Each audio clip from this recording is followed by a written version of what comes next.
So we're now recording. Hi. I'm going to Hi. launch us onto Facebook Live while we're doing that. Good, and I will share. Share on my timeline next. Isn't this fun to watch people Yay. who are now watching this on Instagram? Like, what does the plan of this? Yay.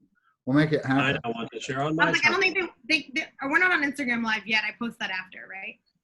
Yeah. By the Yeah. way, when this is done, I would like you to walk me through. I've never felt more old than trying to figure out how to do the really cool stuff that you're doing All on Instagram. Like, I feel all the like it's content probably that we're really putting out? easy. What's that? It is. You'll get it. It's super easy. Okay. Well, I mean, I'm just, Yeah, I'll walk you through it. Not a problem. Arthur is an old man. I'm old. I'm so much older than Arthur. yeah, but you're so much cooler, Spiff. And that Yeah. sounds sarcastic, and it's not. Like, I think you're just one of the neatest people I know. That is very true. Back at you, bud. This is so fun. 2-on-1, The Office Part 2. 2. Okay. It is now in the process of going live. Hooray. Hooray. I'm a Luddite isn't the right word. It is now streaming live on Facebook, so you guys apparently can be able to find it. Hi, friends. Sorry I didn't bring out my recorder to do that. Okay. Dwigt, you come fully prepared, and I appreciate it. I come fully prepared. Well, I mean, as prepared as I can be. The glasses are my wife's glasses, her spare set. The jacket comes from a time that I needed a jacket for CPE. And this tie, well, it is great. I wish I had a mustard colored shirt, but in order to do that, I would have needed $8.11. So good. Very well So done. good. All I Very had, well done. I couldn't find I have my, I'm not superstitious, but I'm a little stitious sweatshirt, but I couldn't find it. It's also too hot to wear a sweatshirt. So I did my interview background again. Well, that's good. Yeah, that is. And good. I'm clearly Stanley's future ex-wife. Professor Copperfield, and we've got Dwigt. Awesome.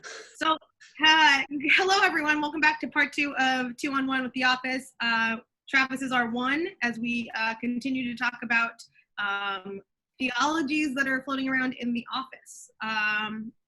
The Office, the U.S. version of the of The Office. So, yeah, I see Arthur has a question. Well, I had a thought. As you know, I'm not Office savvy. I don't dislike it. I don't love it. Like, it's okay, and that's fine. I don't think I'm being excused from this kind of stuff. I bet there'll be plenty of things I love that you're like, this is dumb. I don't think it's dumb. But so I was watching the finale, and one of my favorite moments is when he gives Oscar the little like scarecrow, and Oscar treats Michael like he's an idiot, and it cuts to Michael laughing like he thought that was real. But here's the thing. 3 years prior, it would have been. It very much would have been. And I'm trying to pinpoint when Michael finally became self-aware enough or humble enough, or I'm going to say sanctified enough, that is that something's been at work at him, that he's able to see his mistakes and his strengths, and kind of like he transforms into a more useful. Stop it right now. Oh my goodness. That's such a good costume change. Okay, well, there was a Dwigt. question in there, but we've got 3 hole punch Travis now, so. It's 3 hole punch Jim. Mm-hmm. Oh my goodness. But when does Michael turn into a person who is the least bit self-aware? And why?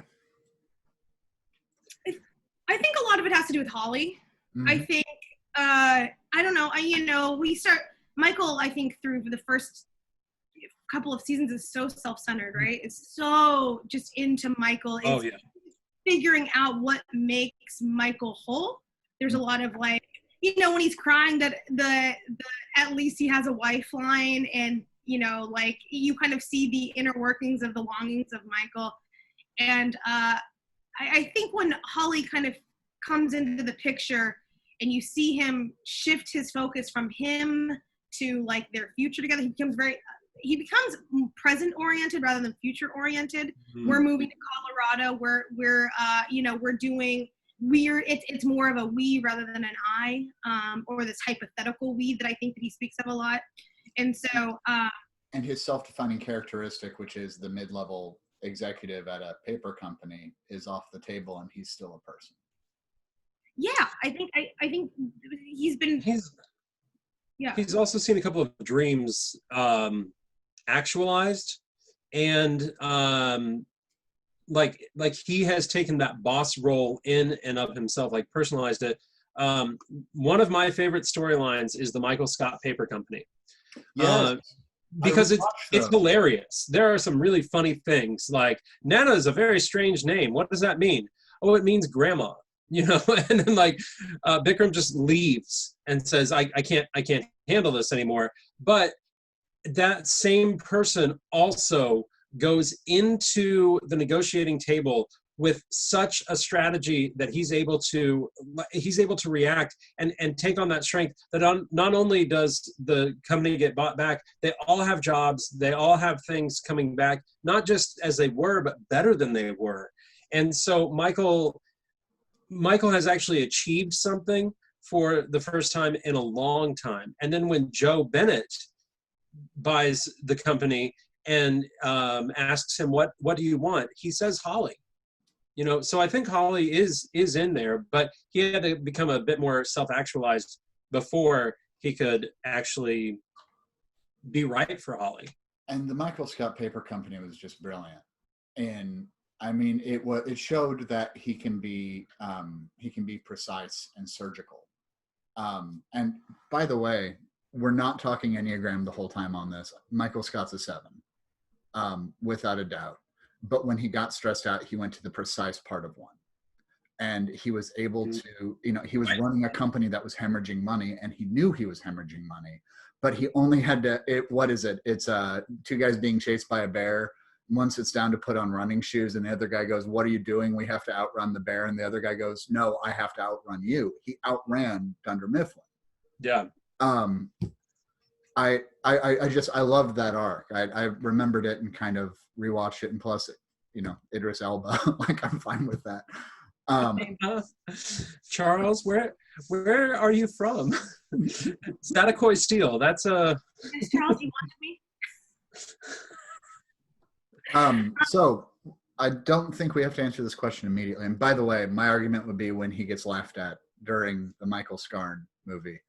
When they all sit there and they laugh, and he has the temper tantrum, and he comes back and he realizes it is absurd. That I would argue is when he finally becomes a real boy. Well, and I mean, again, that's Holly saying, is it not supposed to be silly? You know what I mean? Like he looks at her, he gets upset because Jim's laughing. He looks to Holly, he goes, what's your favorite part? Or like, did you like it or something like that? And she goes, what part?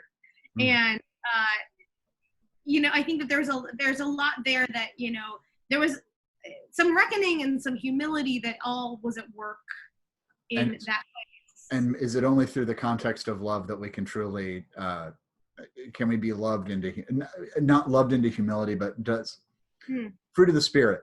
First one is love. Everything else comes through love. Same idea. It's, I don't know. No one else probably could have said to him what part, except for Holly. Oh, absolutely. And Holly's love for him was still there. Mm-hmm. Like he thought that you have to love every nuance of me, not just, because I'm intentionally creating the part of me that people will love. And he found love to be more inclusive than that. Ooh, be more inclusive than that. Okay, so we get this redeeming arc out of Michael, I think, right? And I think we end in a really good place. I think we asked during the Parks and Rec episode, if Brandanowitz could be kind of saved for, or like, what's the word that Redeemed. Redeemed, thank you. So I'll pose that same question. Can Ryan be redeemed?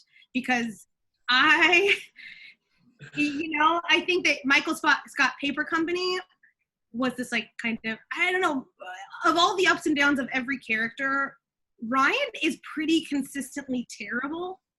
And I think even like, so Pam names it a lot of times, but she names it specifically for Kelly when Kelly is trying to figure out, does she go with like the beautiful pediatrician, or does she go with Ryan? Yeah, I actually, no, I'm rooting against you. Like, she names it. You're awful. You're awful. And yet she cries at the poem, right? She works with him at Michael Scott Paper Company. Even after, the thing that drives me the most nuts is Michael goes to get, I mean, not the most, but Michael goes to get Ryan at the bowling alley. And the first thing Ryan does is steal shoes for them. Right. And Michael thinks that it's fun and like, what a great innovative person. And yet he starts off once again stealing, which he stole from Dunder Mifflin, and all of those things. And at the very end, he leaves his baby with Nellie. Well, wait, he leaves his baby at the party, but Nellie ends up with the baby. And so is Ryan redeemable? Yes. To the group. Yes. Ryan has to hit rock bottom. Mm. And he may not for a very long time, but didn't he have a drug problem? Wasn't that part of his thing? Like, hey guys, I think my friend has a drug problem. It's his exact words. He just doesn't name it for himself. And then they play out the plot of The Wire. And, yes, that's right. Yeah. You know how you go to a place to get your oil changed in your car and the same like 3 shows are playing? It's either Home Renovation, Judge Judy, or Fox News. And it may not be actually Judge Judy, but it's Judge Judy. Yeah. It's kind of that with The Office. Like, I'm pretty sure I've passively watched anyways. The drug problem, it's the self-image, he's in a lot of ways the shadow of Michael Scott. And it's Michael Scott with charisma, and it's Michael Scott with a pretty solid intelligence and absolutely no moral code, or a very weak morality. And therefore, that lends him up to hit rock bottom, and he has to. And sometimes people have to. Well, yeah, I mean, go ahead, Travis. Well, and I'm going to pick on Steph's background. There was something that the writers of the show, I'm not picking on Stanley, but there was something that the writers of the show talked about, and this was in the Office Ladies podcast. If people had their talking head with the window of the office, like facing back into the bullpen, that kind of showed that they didn't really have much of a future. And if they had the window facing outside, it showed that they did have a future. So you should change your background right now. You have a future. Yeah. But I mean, think about Ryan. If he had a talking head, it was, I just got these business cards right here, and it was like he didn't necessarily have a future per se. He was really, he was drugged down by his own like scheming. He was listed on his own card numerous times during the course of the show.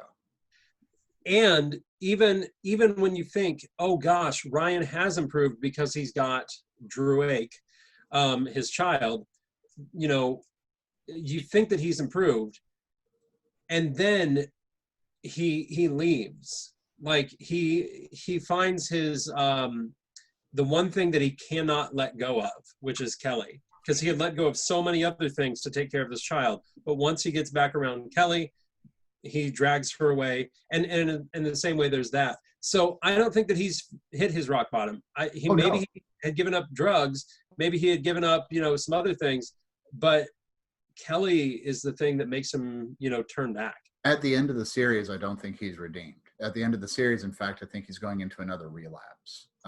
It's Ryan's incredibly resilient. When talking about addiction, that's the best thing and the worst thing for a person. because resilience means you can get up with an enormous hangover and then drink more than you did the night before. Or you can always be like, I can do more drugs, or whatever the case may be. I can make it work with Kelly this time. Ryan hasn't found we. Ryan doesn't trust we. Ryan doesn't embrace we.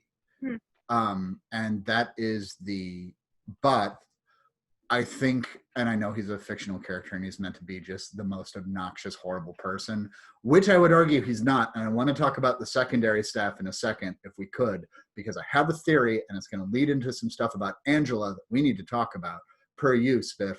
But Ryan, like, there's a character arc where he actually is redeemable, yes. Okay, secondary staff. I'll also name that I do think Ryan is redeemable, and I will echo Arthur. I just don't think he is redeemed at the end of the show. But you know, I think as you know, three of us are pastors here. I think we have to believe in the redemption of all people. Okay, so the default answer to that question every time is yes. Well, yeah. Sure. Sure is a much better one. Sure, like, you know, Probably. Wrong? I don't know. Like, until I find someone that's not redeemable. So. What's your next question? My next question. Okay, secondary staff. It's Meredith. It's Creed. It's Oscar. Kevin. Angela. Kind of. Angela almost became it's the people who danced with Daryl at the end. Like, they didn't all get a moment. They got a really, like, ham-fisted, shoehorned, we want to dance with you. Really? You've never actually? Okay, fine. Like, cool.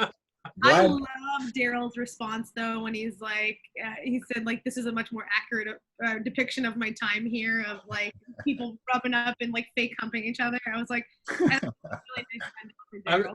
I was listening to a podcast yesterday where, like, the woman was married to a three, and like her husband ruined movies for her because the whole time it'd be like, that scene wasn't in there, they just kind of pieced that together and everything. And I have never once thought of, oh, all these characters didn't really get a good ending, so they just shoehorned a dance in there, until you said that now. Well, I mean, you know, I still think the best line, no, sorry, I think one of the best character lines for a secondary was Meredith's, I got a doctorate in whatever it was. Child psychology, yeah. She's such a hot mess. So Angela has my favorite line in the series, or she and Dwight together, where she's crying and she says, I'm so stupid. And Dwight says, you're not stupid, Jazz is stupid. And still sobbing, she goes, why can't they play the right notes? I have used that line 1 million times because it's just perfect. And I bring that up because Spiff, you had a brilliant insight in our group text coming into this. And okay, so I'll pose it to, kind of those that are watching or will watch. We want to name that we recognize that, we're three white people with an incredible amount of privilege. And we're talking about a show that primarily deals with the white experience, although they do try and name it sometimes. This week, as I rewatched, I will say, we gave you those 13 episodes to watch and say, like, here are the ones that, at least for me, were like kind of guide you through the series well. I watched the entire thing, as I am wont to do. And a line stuck out to me this week that really kind of hit home in light of the Christian Cooper and the woman in Central Park. Amy Cooper.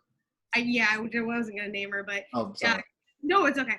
And her overt racism and her weaponizing her white fragility and her white supremacy at the expense of the lives of Christian Cooper. She was trying to get him killed. He was. And for me, now this isn't exactly the same, but it was another instance in which when Angela and Pam are walking when they're pregnant, Angela invites Pam to go for a walk and says, I want you to help me with an ethical dilemma I'm having. A pregnant friend I know is still drinking coffee while pregnant, and Pam's like, And Pam's like, that's clearly me. And she wants to know if she should call social services on her. And Pam's like, it's just tea. And Angela says, out of a mug that has trace amounts of coffee in it because you've had coffee in it before. And Pam's like, essentially brushes her off and says, like, maybe we should have our own walk, blah, blah, blah. And Angela essentially says that she has already called social services on Pam. And when she said that, it was just another way in which white women have used systems of that have been built and sustained by white supremacy as their own kind of personal shields and swords. And that something as minute as drinking coffee or drinking tea out of a mug that once had caffeine on it is at all a way in which we should use the system. And I don't know, I wanted to pose the question of, like, I guess, what do you all think about what the office has to say about white supremacy in aspects like that? I think Angela is in that moment an exemplary white supremacist. But well, and I talked about it last week. I struggle with the racism of the office because my dad, we finally had a conversation with him where I was like, you can no longer just say racist stuff to try to get a rise out of my sister and I, because all you're doing is saying racist stuff. Like, we had to talk about, like, that's not humor. And humor is expansive. And there is a really fine line that I think has become far more defined, especially in the last 30 years. When Krusty the Clown, Ping. When Ping shows up in the Farewell Michael episode, like, there's those levels of, yes, this is wrong because it is a white man doing a very bad Asian stereotype because he thinks it's funny, and clearly the people doing it, writing it, acting it, do not think so. That's the awkwardness in it. And yet, can I say that's not racist? No, I can't. Like, it still perpetuates in there. They don't.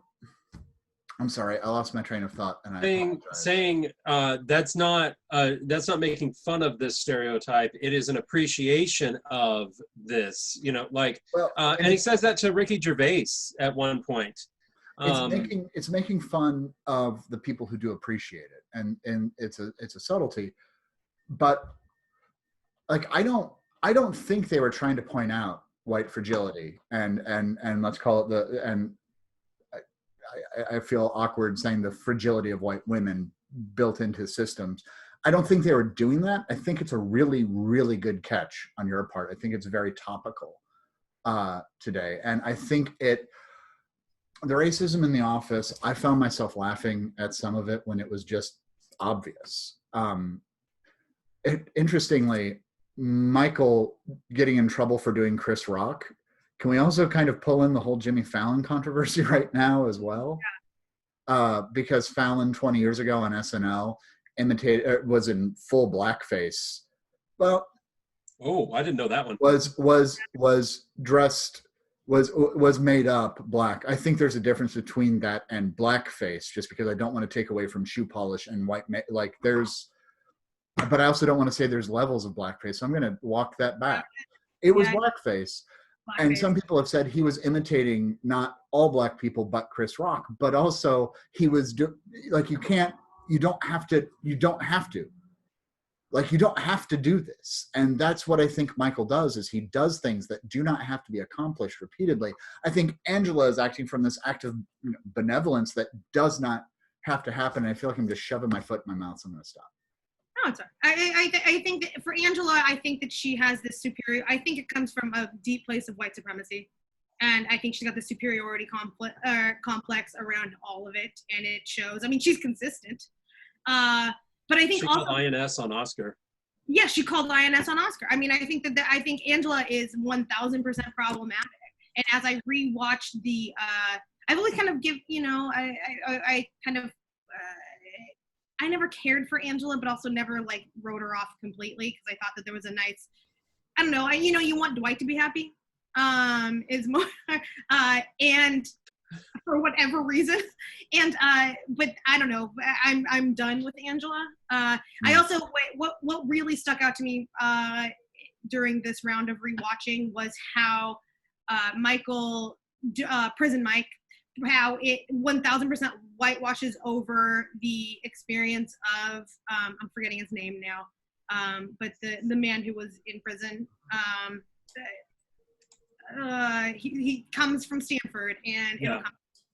anyways, and he's trying to share like what his experience was like, and Michael just keeps like talking over it, being like the worst part of prison is the Dementors, and and like the gruel and all of the things, and he won't actually listen to the Black experience or that experience, and it was just, I don't know, there was so much of it that is so problematic. Well, so may I ask in that, with the problematic in listening to experience? So Dr. Cooper has said that the systematic destruction of the woman who was calling the police and trying to have him arrested or harmed because he was an African American, I can still hear that woman saying it repeatedly, like it was a pejorative. He has said the systematic destruction of her life is probably not the best way to move forward in this instance.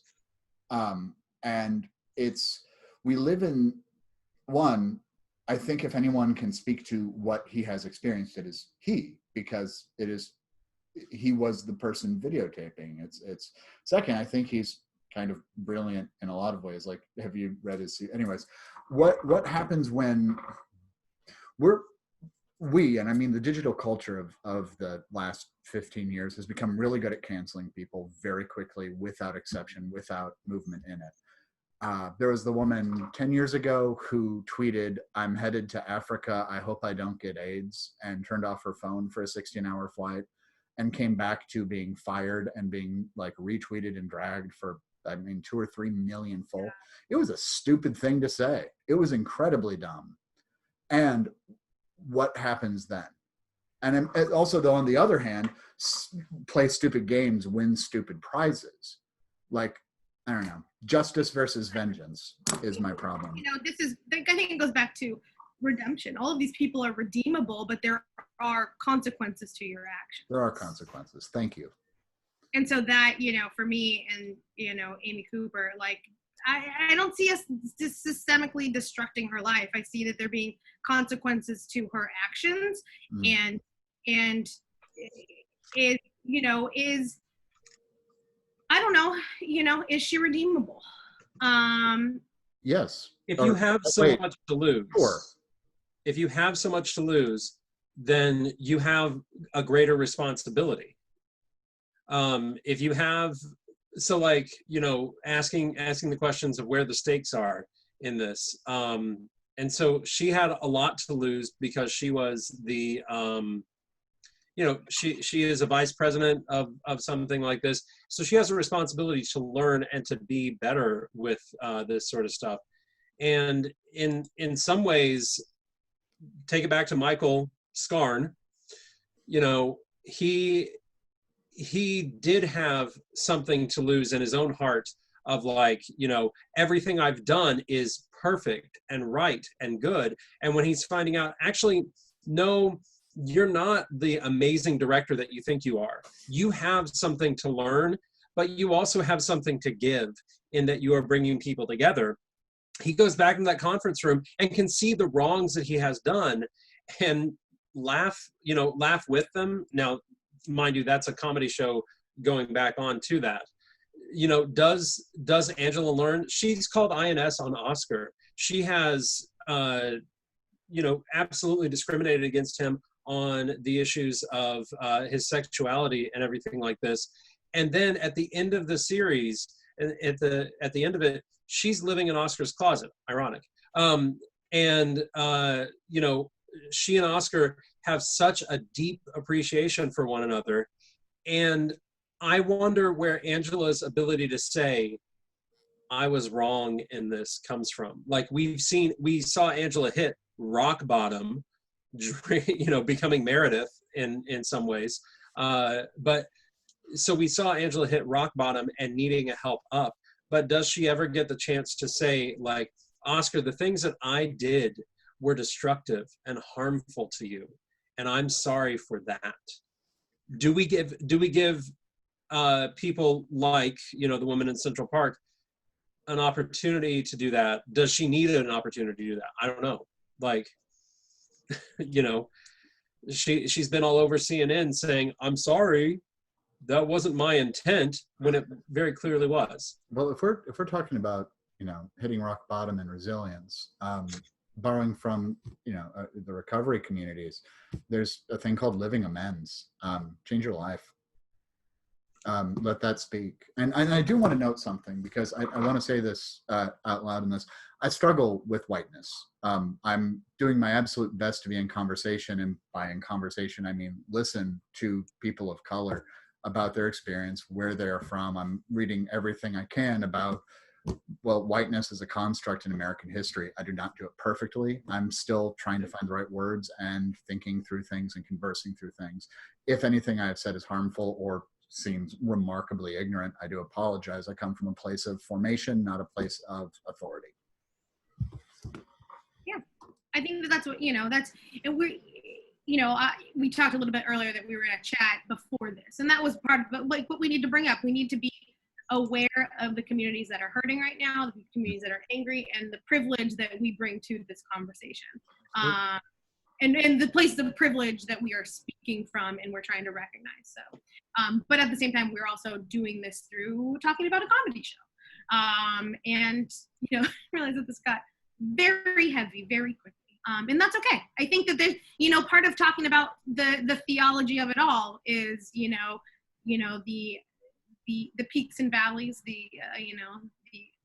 how does God walk with us through it all?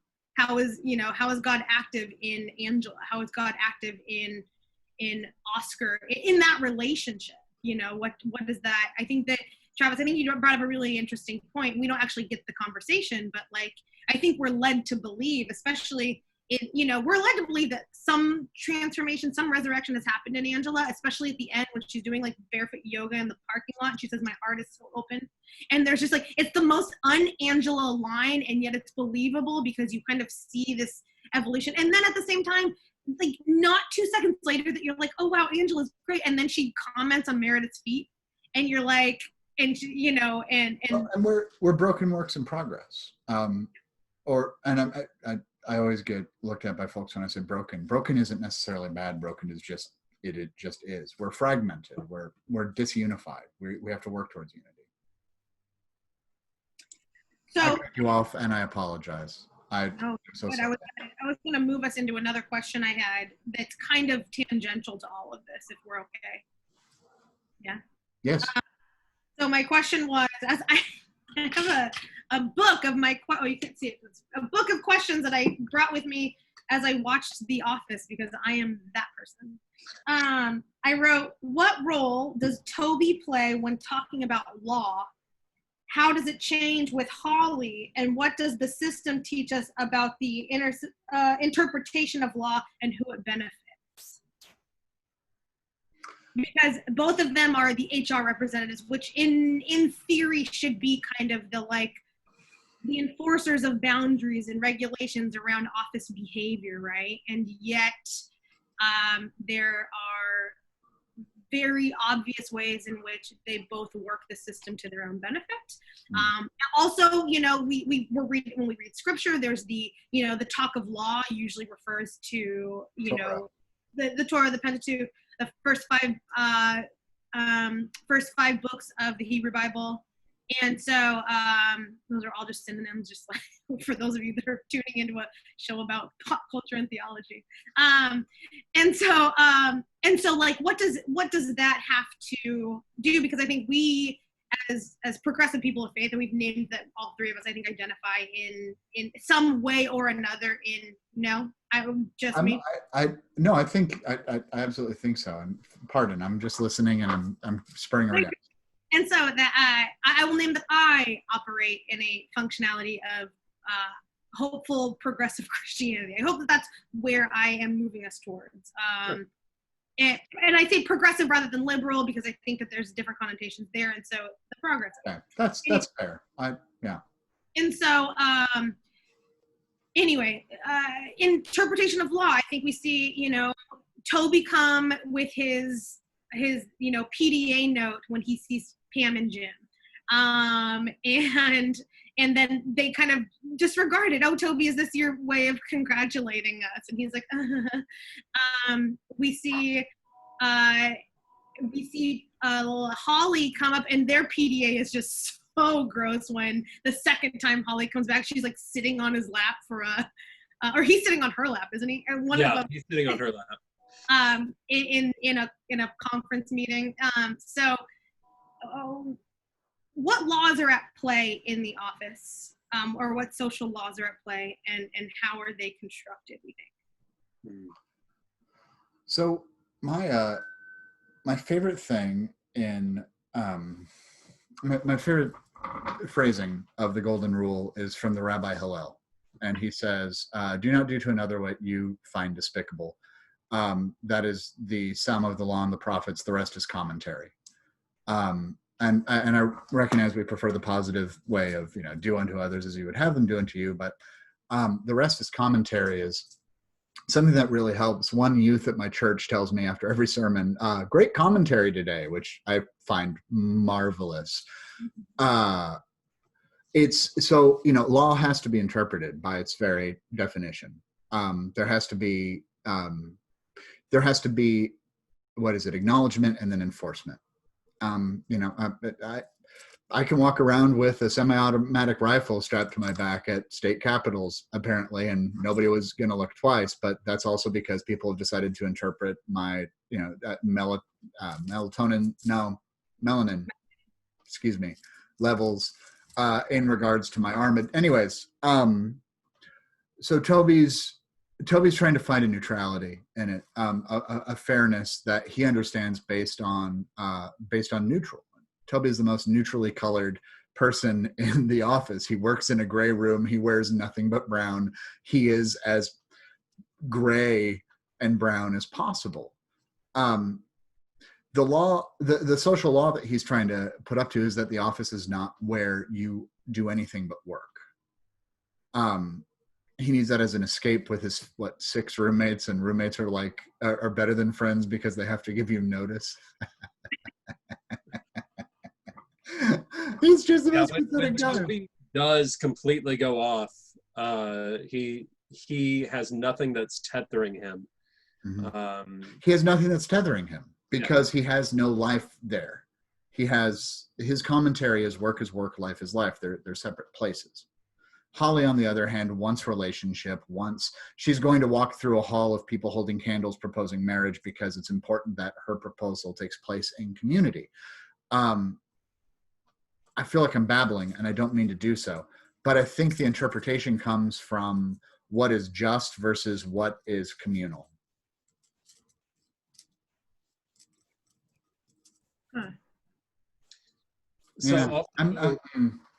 So also you have the idea of what are laws for. Right. Toby does have a direct encounter with law enforcement when he returns, and they put caprese salad in his desk drawer. And, Michael has to yell at him because Toby says, the police could have been out there taking care of actual bad guys, and you had them here, coming to look at, my desk. And so Michael goes, you are worried about their time? That's what you're worried about? Toby's thinking of these ideals of what, maybe should be and where it can work in a context. He gives up at some points, and just says HR is a joke. I think that is a direct quote of him right there. And even faces the exact same arguments with Andy that he had with Michael, plot hole. But Holly, on the other hand, is going, okay, these are the laws that I have been given. These are the laws that I have to now enforce. And so she talks about, stealing pencils, and she talks about, personal time versus sick time and things like that. And even Oscar calls her out on that and says, these aren't ethics. These are just rules. Ethics are a real discussion about morals and rights and wrong. And in a way, you see her actually kind of switching to that sort of perspective. But in the same respect, here's my linchpin on this. Michael is loud. Michael is uncontrollable. Michael is such a force in that office. And not Stanley, Toby becomes an antagonist to Michael, whereas Holly becomes a partnership with Michael, and that's even before they're dating. So if Holly can get Michael, the loud, obnoxious and uncontrollable one, on her side, then he'll yell, get in the, in this room right now. But if Toby is working as an antagonist on this, they don't see eye to eye on anything, and enforcement or just like imposition of laws just kind of flies out the window, and he just gives up, and it becomes lawless overall. What do you think, Spiff? I mean, I think, yeah, a little of both and all of that. I mean, this is opening up ways in which I'm thinking about this. I think that, good leadership helps us understand and interpret laws best. And so I think they both bring about some ways in which law can, law that is beneficial for the community in good ways. And I think that Travis named it in a Michael being just so gregarious, so over the top, and so out there, that he that some of the laws that for whatever reason the community has let slide, like let happen. So when Pam goes into labor and they're like, Dwight pulls out his tape measure and goes like, let's check how dilated she is, and Michael says, no, don't. And you think that you may get like that's a boundary crossing, and he goes, let Jim do that. like that it's an appropriate thing to do at the and it's and that type of leadership from Michael, I think, I don't know that Toby and Holly are the catalyst to Michael. I think it might be the other way around. I think that Michael is the catalyst to them in the ways in which they enact certain rules and laws and regulations around the office. I mean, it goes both ways. It's a both and, but I would say, I think it more of Michael, and because Toby is the antagonist, like you're not meant to like Toby. You're not meant to side with Toby. Which why? He's just the saddest, most pathetic man. And the line, if I were in a room with Hitler, Bin Laden, and Toby, and a gun with 2 bullets, I would shoot Toby twice. Yeah. Sorry. No, but that's, and so I think that rolled off your tongue. That's a what do we let slide communally, and for what reasons is a real question, I think. Well, get back to our previous question. Why can Michael so flagrantly violate rules? And we're talking about the woman in Central Park who had her dog off of a leash in a birding area that, you're not supposed to have your dog off of a leash. And, that was the initial thing right here, is that here is somebody who values this place, values this community, trying to uphold the laws. And this woman is so blatantly saying, not only do I not have to follow the laws, I'm going to use enforcement against you. Yeah, privilege and power. That's sort of like, again, Michael could do that sort of stuff in a lot of ways. And I wonder if that the whiteness goes into that. Yeah. There's that, and I think we're naming it that's the structure of the office. The privilege and power and authority are so prevalent, right? Go to Aaron and Gabe. Aaron saying, "Oh, I'm really glad that he's my boss, so I had to say yes when he asked me out." That there's an established privilege and authority of bosses in the tier of the office that allows for these things to take place. Well, and part of the reason Andy fails is that he never gets that authority as manager. He is it's interesting because Dwight does. I would argue Jim could have if Jim wanted that job. Ryan even does to a degree. There's privilege though for Andy, because Andy goes off on a sailboat for months and then comes back and they still pay him and he gets the bonus and he doesn't get it and they just hand it over and he does nothing. You know, like that's a little bit of. That might be one of my favorite lines when Angela says, "Oh, you get a bonus for the last quarter," and Oscar has to look over and go, "A quarter is 3 months, Andy." Like, get this? So I did want to ask, we missed it last week, and I wanted to make sure it's at least on the table. It's something we've asked about Schitt's Creek, and it's something we've asked about Parks and Rec. So I'm going to present it to you, Spiff. What biblical character is Michael Scott? And Travis, you can also answer. I plan to answer too. What biblical character is Michael Scott? Mm-hmm. I'm going to say he's Jezebel from Revelation, but I'm kidding. I'm kidding. Girl. And Michael, I love Michael, but Michael's not my boy in that way. Yeah, he's more John of Patmos. That's what she said, and that's the problem. I mean, I almost went there, and I think I'll go there. I think that's. What character from Revelation are all these people? Yeah. Who is the bullpen Thyatira? No. No, the answer is no. But I think that there is a John of Patmos. I like that. I like that very much. That's what she said. I think that there's an authority at work. And those of you on Facebook in the comments, if you want to shout out who you think Michael Scott is in the Bible, that I like that. I think that he's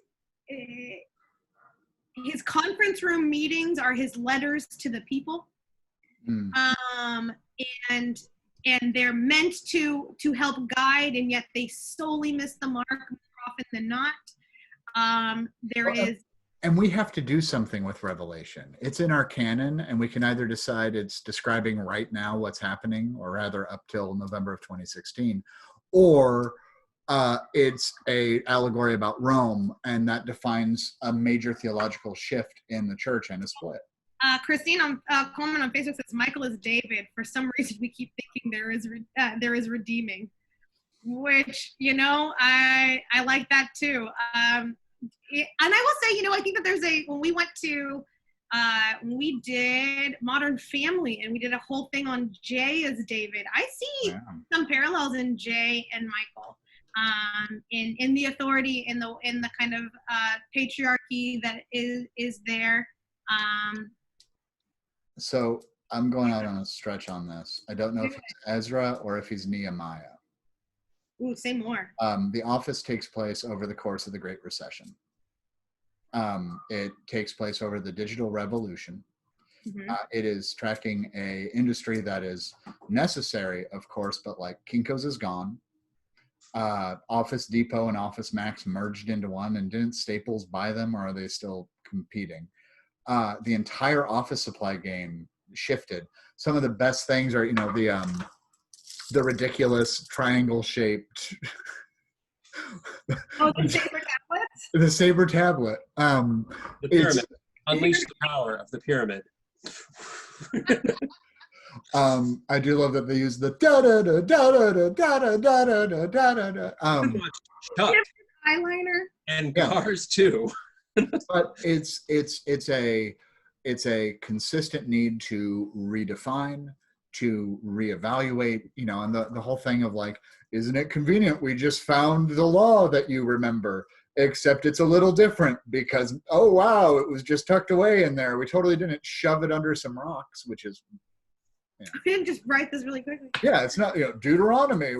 Moses had a second draft. No, come on. And I think it's the Office is about adaptation, and it's that commercial that didn't get aired, with the paper getting. I know I brought it up last week. I think that's maybe one of the hallmarks. I am your son. Yeah, I am your son. It's also dumb, and I love it, but that's kind of it. It's we're in this wilderness, and we're in this wilderness together on our best days, or we're in this wilderness as a bunch of individuals on our worst days. But now we're in this brave new world together. What do we do? So is there a Moses aspect to him then as well? Like the Pharaoh behind you, wilderness in front of you? I would put him more as Aaron. Yeah. Everything's gone. Moses is 10 feet up the mountain. Give me all your earrings. Let's build a golden calf. I declare idolatry. I don't know.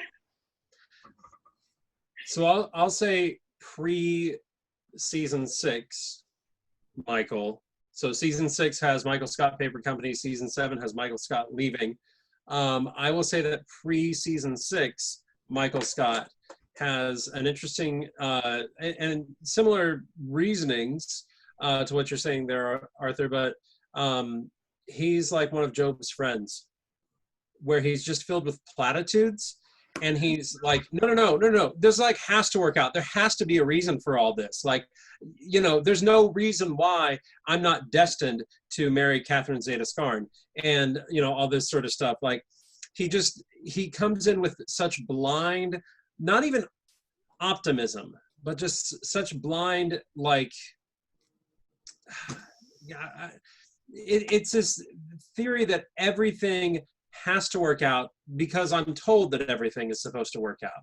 I'm told that it's supposed to be good. And if you're not doing it right, Toby, what do you know about conflict resolution? Your answer to everything is get divorced. And Job's friends, as their friend is covered in boils, sitting in ashes, mourning the collapse of his home on his children, are like, well, you probably sinned. I'm going to have I always like to imagine they have monocles and like really nice velvet coats. Like they just don't get it. And I think, okay, the naivete of Michael Scott, that fits. The obtuse mediocrity and privilege. Oh, I like that a lot. Yeah. Mm-hmm. I was like going back. I have 2 more questions. Are we good to continue? Yeah, I have one more question. Okay. You want to go first? No, you go first, okay. Please. One is just, as I'm watching, I was like, okay, well, we need a desert island question. And so I said, because there's the, what are they outside because of Ryan said it?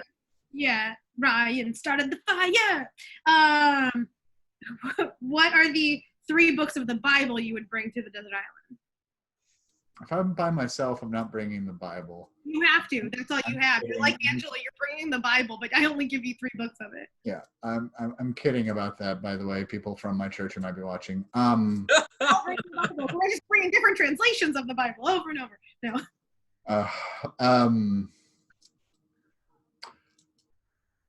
Well, if I'm by myself, that makes it different. Romans, Luke, and I'm combining the Samuels because they are the same book. We just broke it in half for fun. So I'll give it to you. Yep, Samuel, Romans, Luke. I'm definitely taking Mark because I'm that guy. What? And what guy is that, defined by someone who would take Mark? The guy who would rather read Mark than the others. Like, I don't know. Everybody else is getting all like fancy dancy and stuff like that. No, I might actually take the time to memorize it and things like that. Like I've always talked about doing. You can take Mark, but you have to take the 2 longer endings too. I do want snakes. Yeah, and then I'd probably take Isaiah so I could start trying to figure that one out too. I've got plenty of time to really figure that out. And if I take Romans, it's only so that I can make sure I've got the do verse. Why do I do the things that I don't want to do when I do what I do when I do? That sort of thing. Yeah. So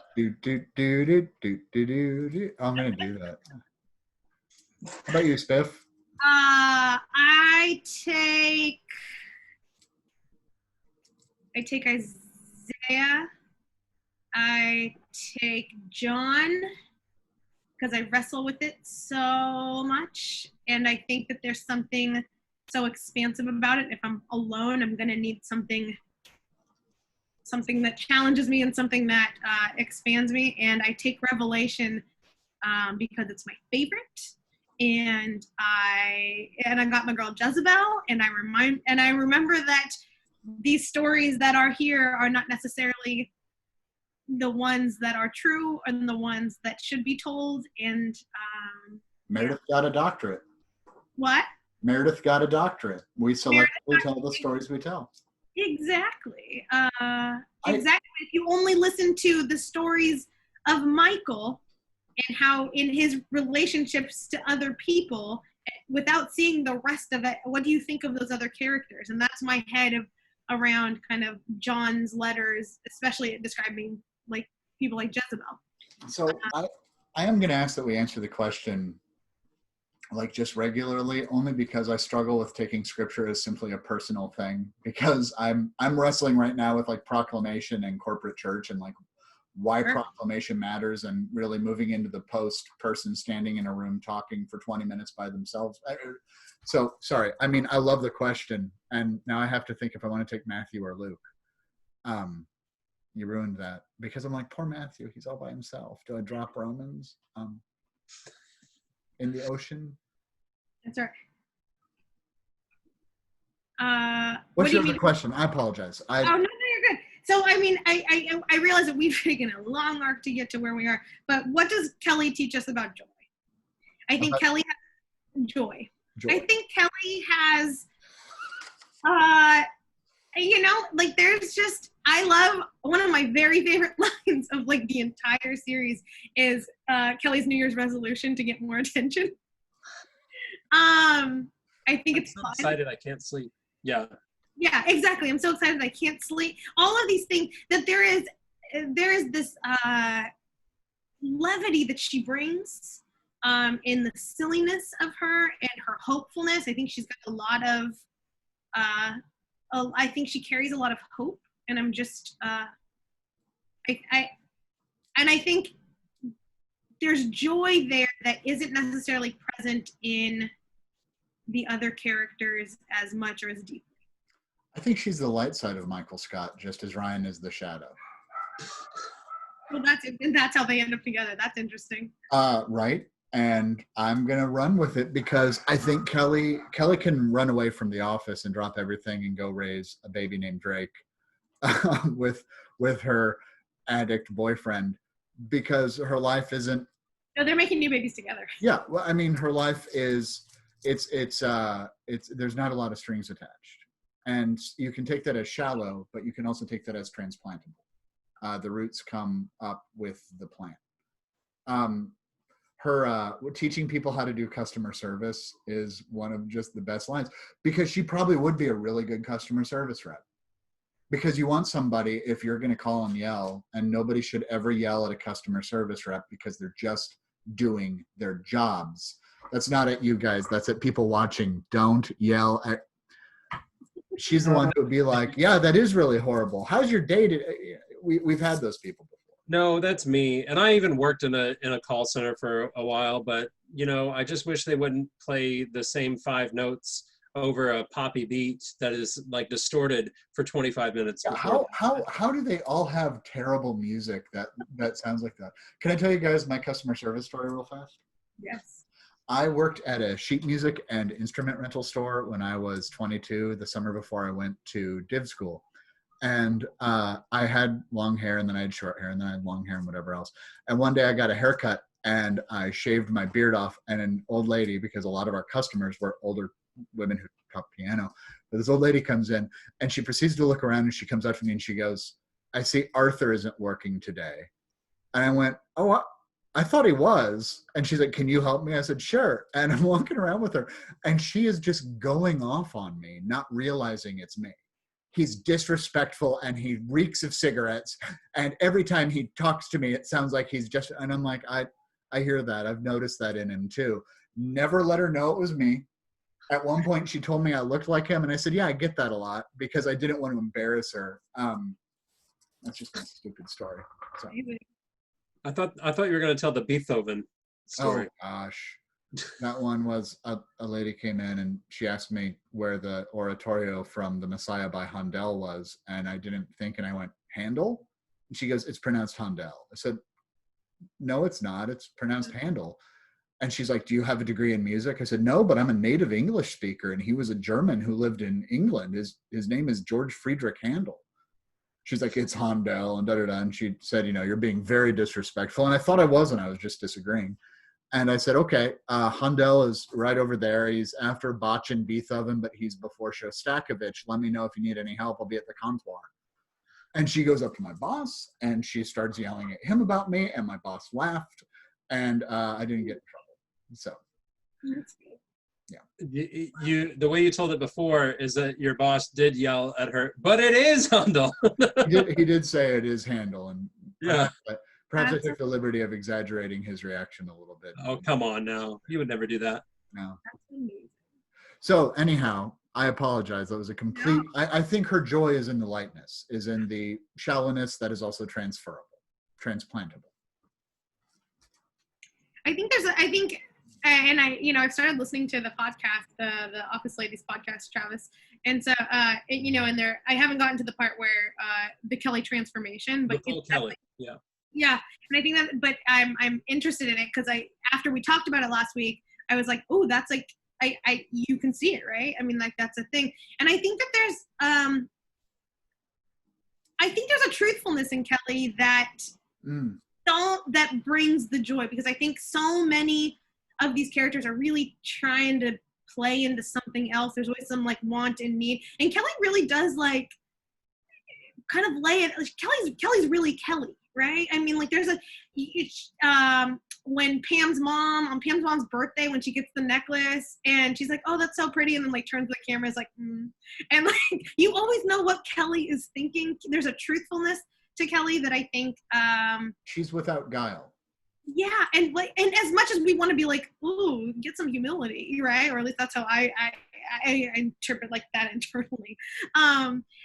At the same time, there's some joy there. There's a freedom there that Kelly just shows up as Kelly, and others don't necessarily do that. Even like people where you think that they might, like, Kevin is truthfully Kevin, but like wears a wig. You know what I mean? Like tries to hide certain, the Halloween episode where she's like, I guess she's Katy Perry, but she's all Carrie Bradshaw.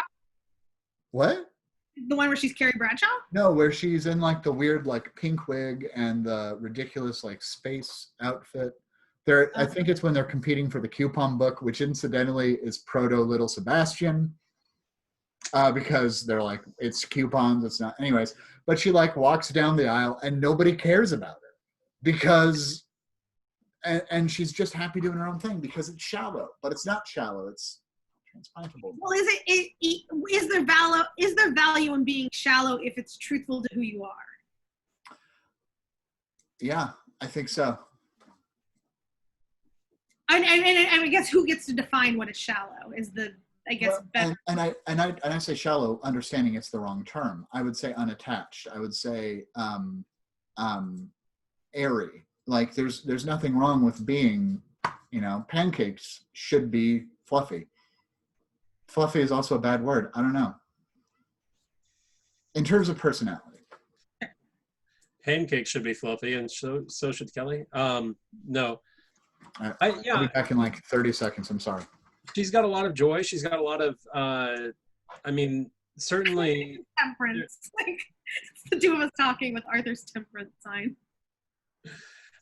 But she's also got like the most hope of anybody in there. Like you ask the question, is anybody redeemable? And she's always talking about redeemed. Like she's always looking for the redemption in not just Ryan, but also in other people. Like, yeah, the fact that Angela could be that sort of way.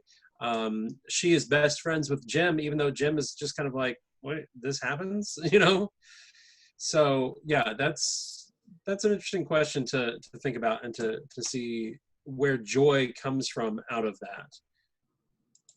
Yeah, I was just watching and I was like, I was just sitting there like, oh, it came to me partly because, have you seen the movie Inside Out? Oh yeah, absolutely. And Phyllis is the voice of sadness. And then there's joy. And so I was listening to Phyllis because the way in which Phyllis talks, she's got that really specific cadence and really specific way of the R, like the how she speaks, how she says things. Anyways, and I was like, oh, that's the sadness voice. And then I was like, what is joy? And I was like, who is joy? And then Kelly like popped right in.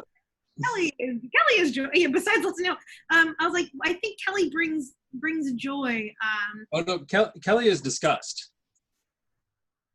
No, I mean like in the office room. I realized. Oh yeah. Okay, I got you. Yeah. It's like in the voice of Phyllis being sadness in my head, and then Kelly popping in, Mindy Kaling popping in as Kelly on screen in this joyful manner made me think of Kelly as joy, and that's where that question came from.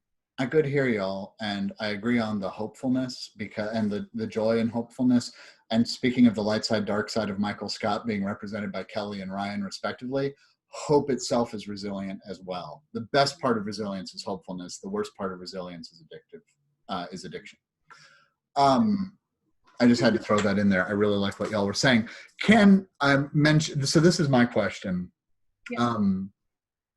We had the 13, and I thank you. When did Dwight win? Because Dwight won. That's one of the morals of The Office. Dwight Schrute won. What did he win? Well, let me tell you what my answer is to the question, and maybe that can inform. Sorry. No, it's okay, because that's a good point. That was rather open-ended. Hashtag Dr. Kong. The snowball. What didn't he win?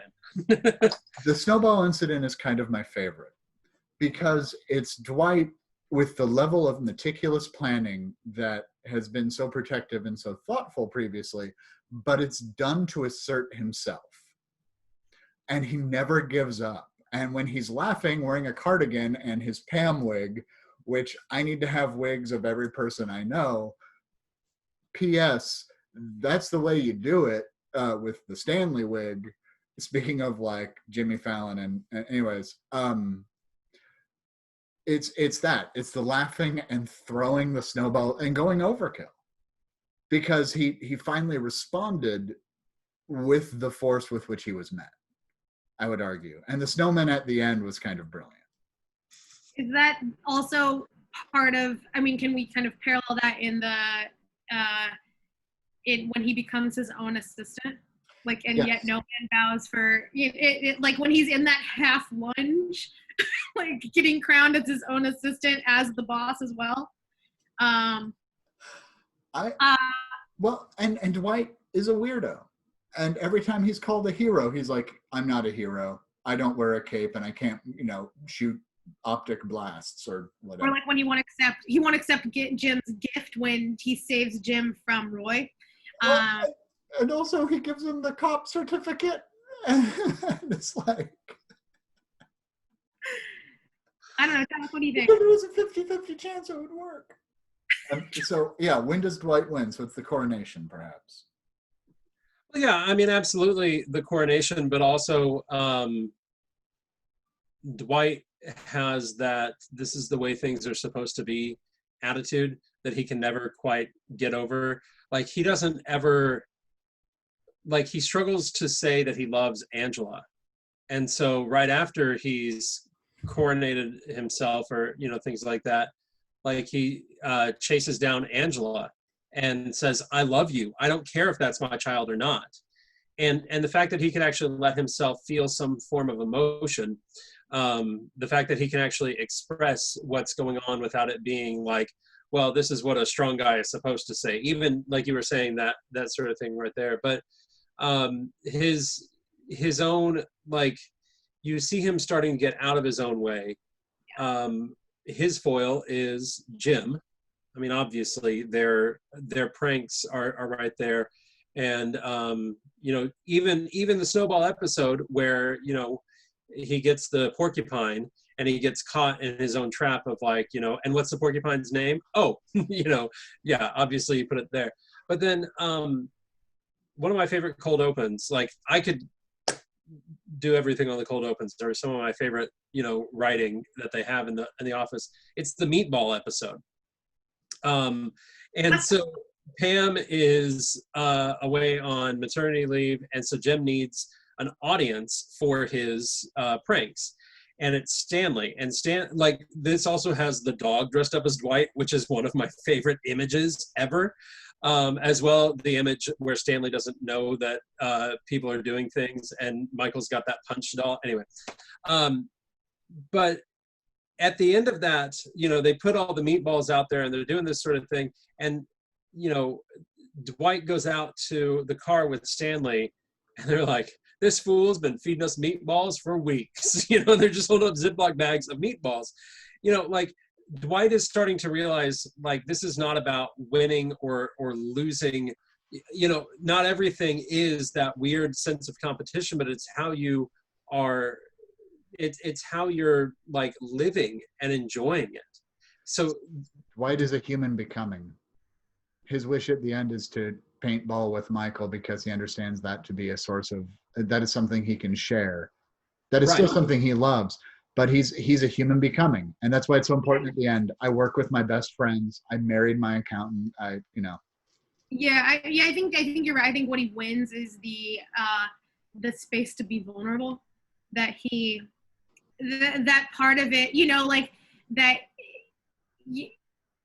he's him being the manager says to us that like he's got a new relationship with all the people that he works with. Like he's one Jim over, right? I mean, like, because Joe and David Wallace and they all listen to Jim, right? Jim's the one that they all like is the one that they're going to be like, what do you think, right? And so he's not going to be manager if everyone is against him. So you kind of have this understanding that there's been this movement amongst the masses, right, that of acceptance, and that comes with his ability to be vulnerable and to say openly, like, that he loves, that he grieves, that he, you know, that really human side of him. So we lead and we love by having the humility and the vulnerability to be in community radically with one another. Dang, we just Christianized The Office. This is great. You just knocked that out of the park, Spiff. Well done. Thanks. I think we've named it. The Office is super problematic, and yet there's something redeemable about it. Sure. And sure, and or at minimum, there's something to learn. And if we you know are faithful to deconstruction, there's something to gain. Well, Travis, thank you so much for joining us for an unprecedented 3 episodes of 2 on 1, and helping us completely change our format on the fly. That's how much we liked your contributions. We have so much yeah. Spiff, I know we have guests lined up for 4 weeks, don't we? Whoa. Yeah, so we'll name it here, but so mark your calendars. Next week, we are with Minister Quadri Harris, who's going to talk about Black Panther, which is very exciting. The week after that, and I'm just going to name it because I chose the topic for my birthday because my birthday is that Wednesday, and so we're going to talk United States women's soccer with Reverend Shanna Stites. The week after that is we're going to talk about the arc of Tony Stark from Iron Man 1 to Endgame. But you mean the arc reactor, or do you mean like the character arc? Character arc of Tony Stark. Oh, okay. And what it means to be a leader in community, and that's going to be with Reverend Kara Gilger. And then we're talking after that, Wet Hot American Summer, the original movie, with Reverend Whitney Weller-Cole. So exciting. So exciting.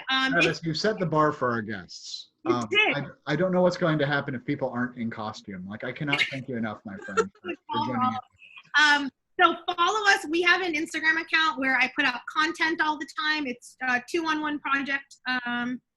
And if you want to, and the email is also 2on1project@gmail.com. So if you want to be one of our guests, you have something to say and want to talk about it with us, if you want to be the one on 2on1, then let us know.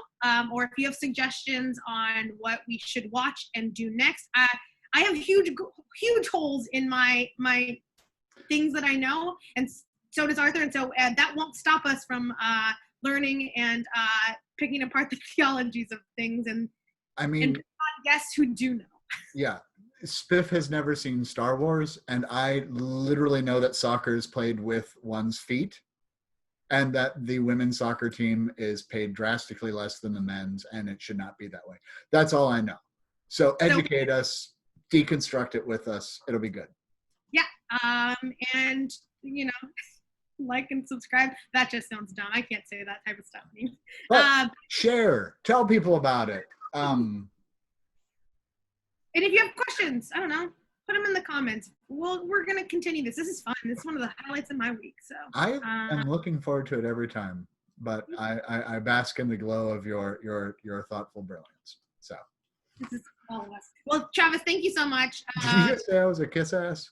No. Travis, if you have other things that you want to come back and talk about, let us know. I'm definitely going to love Wet Hot American Summer. Yeah. It is. Wet Hot is my favorite comedy of all time. I can quote the entire thing. And I watch soccer just all the time. Like last night I couldn't sleep, and so I went back and Googled some of last year's World Cup games. And the only thing I think I love like that is San Francisco Giants baseball in the West. I think that those are my 4. So those are the things in which I'm really excited about, and then Arthur's going to lead the rest. Like, I don't know. No, we're gonna. What I can't wait for is when somebody we really respect brings up a topic that neither you or I knows very well, and that we have to research. We respect all of our guests. We love them all. Oh yeah, no, and sorry, I'm just putting my foot in my mouth. We're gonna stop this. Thanks for joining us. I'm excited for that person that's out there that is watching this or comes across this, reaches out to us and says, hey, this is, I want to talk theology of, I don't know, something I really just don't know. And I'm into it. So that's all right, Travis, thank you. And Spiff, be safe, and see you all soon. Goodbye. Oh, Travis. Oh, no. Yep. Yes.